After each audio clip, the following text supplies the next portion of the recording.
ऐतिहासिक अशा प्रकारचा दिवस आहे, कारण आज JNPA वर देशातला सगळ्यात मोठं कंटेनर टर्मिनल हे आपण सुरू केलेलं आहे।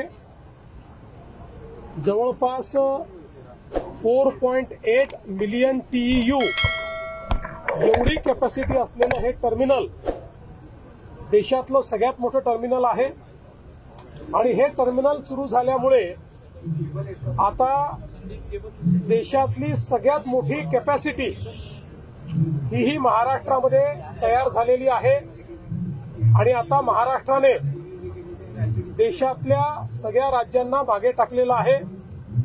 आतापर्यंत गुजरातमध्ये 8.2 मिलियन TEU एवढी कॅपॅसिटी होती, जी सर्वात मोठी होती। आता महाराष्ट्रातली आपली कॅपॅसिटी किंवा JNPA ची कॅपॅसिटी ही 10 मिलियन TEU एवढी झालेली असल्यामुळे आज आपण देशामध्ये नंबर 1 झालेलो आहोत आणि विशेषतः port of Singapore authority, PSA India आणि JNPA यांनी अतिशय चांगल्या पद्धतीनं हे टर्मिनल तयार केलंय। माननीय प्रधानमंत्री महोदयांच्या हस्तेच याचं भूमिपूजन झालं होतं, आज त्यांच्याच हस्ते याचं उद्घाटन झालेलं आहे। महाराष्ट्राच्या अर्थव्यवस्थेला एक मोठा बूस्ट या टर्मिनलच्या माध्यमातून होणार आहे आणि देशाच्याही पोर्टलेट डेव्हलपमेंटमध्ये याचा एक महत्वाचा वाटा असेल आणि जी काही ग्लोबल सप्लाय चेन आहे त्याच्यामध्ये भारताची आणि महाराष्ट्राची हिस्सेदारी ही यामुळे वाढणार आहे। यासोबत आपण आता वाढवणचं पोर्ट देखील तयार करतो आणि वाढवण पोर्ट तयार झाल्यानंतर पुढचे 100 वर्ष महाराष्ट्र हा देशाचं जे काही मॅरिटाईम रिव्होल्यूशन आहे, सागरी व्यापाराची क्रांती आहे, त्या क्रांतीचं नेतृत्व करेल अशा प्रकारची व्यवस्था आज उभी झालेली आहे। म्हणून आजचा दिवस हा महाराष्ट्राकरता आणि भारताकरता अतिशय ऐतिहासिक आहे। जे GST काउन्सिलने जे रिफॉर्म्स केलेले आहेत त्याचं आम्ही स्वागत करतो।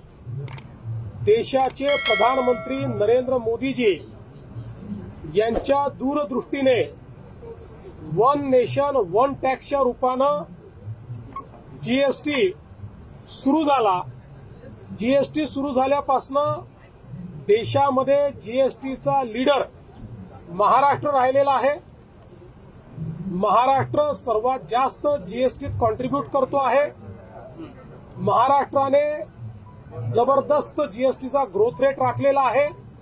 याही महिन्यामध्ये सर्वाधिक कलेक्शन महाराष्ट्राने केलेलं आहे आणि ज्यावेळी सेकंड जनरेशन रिफॉर्म्स हे आणण्याचं प्रधानमंत्री मोदयांनी घोषित केलं, हे जे काही रिफॉर्म्स आहेत हे अत्यंत महत्वाचे आहेत, कारण काही स्लॅब्स काढून टाकण्यात आलेले आहेत आणि बहुतांश गोष्टी या खालच्या स्लॅबमध्ये आणण्यात आलेल्या आहेत।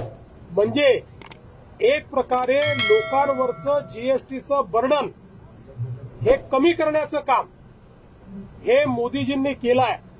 देशाच्या इतिहासात असं फार कमी होतं की अशा प्रकारचे जे काही इनडायरेक्ट टॅक्सेस असतात त्या टॅक्सेसमध्ये इतका मोठा स्वीपिंग रिफॉर्म हा शक्यतोवर पाहायला मिळत नाही, पण तो मोदीजींनी केला आणि त्याला काल GST काउन्सिलने मान्यता दिली आणि मला सांगताना आनंद वाटतो महाराष्ट्राने या रिफॉर्म्सचं GST काउन्सिलमध्ये पूर्ण समर्थन केलं आणि ज्यावेळी GST रोल आउट झाला त्यावेळी लोक म्हणायचे की अडचण होईल, पण ती झाली नाही। आताही मला विश्वास आहे की याच्यामुळे व्यापाराला खूप मोठ्या प्रमाणात फायदा होईल, व्यापार बूस्ट होईल, नवीन रोजगार निर्मिती होईल, लोकांवरचा बोजा कमी होईल आणि अर्थव्यवस्थेला प्रचंड मोठी चालना मिळेल। आणि म्हणून हे सेकंड जनरेशन रिफॉर्म्स करण्याकरता मी प्रधानमंत्री नरेंद्र मोदीजी यांचे मनापासून आभार मानतो.